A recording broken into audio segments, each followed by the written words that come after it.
এরকম প্রস্তাব দিয়েই এই দেশগুলোকে আজকে ধ্বংসস্তূপে রূপ দিয়েছে।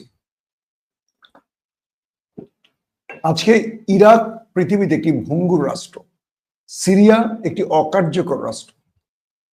ঠিক ইরানকে এই ধাঁচে বা এই ফ্রেমে আনার জন্য মার্কিনীরা একটি প্রস্তাব তুলে এনেছে, এবং যাতে করে ইরানিরা বুঝতে পারে যে আমেরিকা ইরানের ভালো চায়।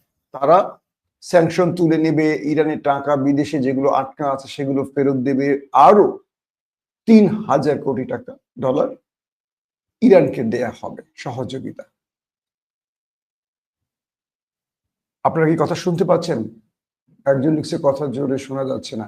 আমার কথা জোরে, আসলে লাইভে কথা জোরে শুনতে পারতে আপনাদের একটু কষ্ট করে হবে। লাইভের সিস্টেমটাই আসলে এরকম যে এখান থেকে অটোমেটিক আমার ভয়েসটাকে ওরাই ট্রান্সফার করে, যতটুকু পারফেক্ট অডিও দরকার ওরাই করে। এখন কেন, আমি তারপর একটু চেষ্টা করি বাড়ানোর জন্য। দর্শক, এরপরে যে বিষয়টি তৈরি হয়েছে, ইরান আমেরিকার এই প্রস্তাবে ইয়েস নো ভেরি গুড কিচ্ছু বলেনি।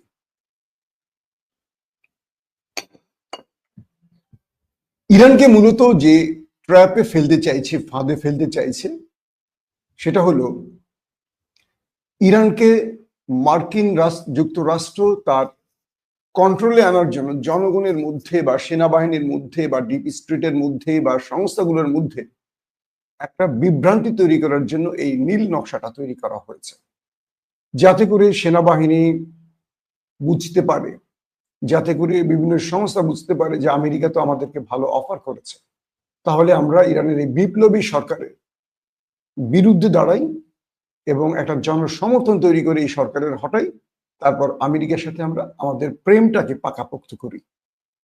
কিন্তু হবে তো তার উল্টোটা, যেটা আজকে ইরাকে ঘটছে, যেটা সিরিয়াতে ঘটছে। ইরানকে দুর্বল করার জন্যই এই অফারগুলো করা হয়েছে, এরকমটি বলছে ইরানের বর্তমান সরকার বা ইরানের রাজনৈতিক বিশ্লেষকরা। দ্বিতীয় যে বিষয়টি, সেটি হলো